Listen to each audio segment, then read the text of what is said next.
Well, happy Thanksgiving, you guys. I'm sure you guys already know the breaking news, but if you haven't heard, Sean Diddy Combs has been denied bail for the third time, and it just in time for Thanksgiving. The embattled rapper and music mogul who's been sitting in the Metropolitan Detention Center on federal sex crimes charges since he was arrested in September, he will be sitting there now, what seems to be indefinitely. Why? Because he has just been denied bail by Judge Arun Subramanian. The judge wrote there is, quote, no condition or combination of conditions that would assure the safety of the community if Combs is granted release. The prosecutor argued that letting him out of jail would be detrimental. Prosecutors also claim Combs has tried to taint prospective jurors and engaged in witness tampering while behind bars. It reads, the court has evaluated each of the factors that it must consider under the relevant law. 1, nature and circumstances of the offense charged. 2, weight of the evidence against the person. 3, history and characteristics of the person. And 4, nature and seriousness of the danger that would be posed by the person's release. He is not going to be able to hang out with the fam and eat all the food, enjoying our big back activities like the rest of us. And we all know why he's been locked up: racketeering, sex trafficking, obstruction of justice. But how insane this whole bail situation, and how Diddy has turned his jail into his own twisted kingdom, where it got to a point where this judge said enough is enough. And I think he's going to spend the rest of his life in jail. He is not getting out. He has done too much. But let's just start from where we are. Picture this. Diddy isn't just sitting there quietly in his cell reflecting on his life choices. Of course not. According to many reports, he's allegedly pulling strings behind bars, running schemes, contacting witnesses, and even orchestrating a PR campaign to try to clean up his image. This $50 million bail proposal his team cooked up got denied because, according to prosecutors, this isn't just a man facing serious charges. This is someone trying to play kingpin while locked up. Let's talk about the bail hearing that happened yesterday, because this one wasn't just a nail in the coffin. This was a brick wall. Diddy's team threw everything at the judge: a $50 million bail bond, 24/7 private security, no internet, no phone use, and house arrest in his Upper East Side luxury apartment. Sounds pretty airtight, except it's not. The prosecution came out swinging, calling this proposal a fantasy and arguing that Diddy can't be trusted under any conditions. Which makes sense. Have you seen what he did to Bieber? Like, come on. Doesn't make any sense here. He's having 48 hours with Diddy, him and his boy. They're having the times of their lives, like you know, where we hanging out and what we doing.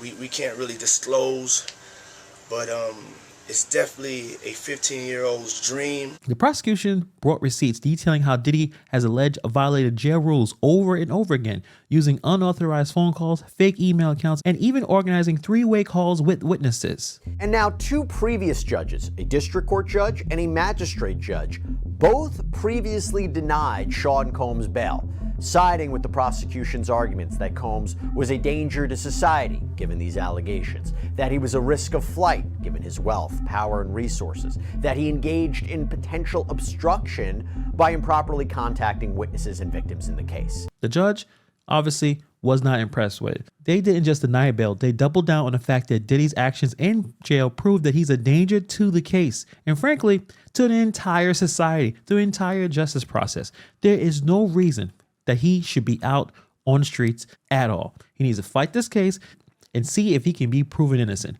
which many of us believe he's not going to be able to do that. Now, here's where things go from legal drama to basically full-on crime thriller, with Diddy being the bad guy here. Prosecutors aren't just saying that Diddy is just bad news, they're painting him out to be a drug house kingpin. So let's break this down. Diddy has allegedly used an app called Contact Me ASAP to send messages to third parties outside of jail. He's accused of using fake email accounts, including one in his son's name, to communicate with witnesses. And if that wasn't enough, he's allegedly paying other inmates to make unmonitored calls for him. Imagine that. Now, Judge Subramanian pressed Assistant United States Attorney Christy Slavic, well, what do you say that you might not trust him, but trust his 24/7 private security that would monitor him on home confinement? Her response? This security team She claims one of them is a co-conspirator of Sean Combs, that this person's phone was taken away. The other is a defense investigator in this case, and she alleged that that investigator has been contacting witnesses. This was after there was a sweep for contraband at the MDC. But there was this sweep, and an investigator from the Bureau of Prisons apparently took photos of these notepads and these notepad pages from Sean Combs' unit. In the end, Judge Subramanian, after there was a hearing held, said the prosecution has to destroy 19 copies of pages of those photos, that they couldn't use evidence obtained from those photos in their bail argument. And one of the things that they wanted to say was that Combs was improperly reaching out to one witness in particular. That would be shown by one of these photograph pages. Diddy running his own jailhouse network like he is Tony Montana in an orange jumpsuit. Mind you, usually when it came to birthday celebrations, Diddy had the great grand videos with all the celebrities hanging out with him, and God knows what was happening after those parties. But in this situation, while sitting in jail, Diddy family released a video of them celebrating him, complete with cake and well wishes. Prosecutors say that this wasn't a heartfelt family moment.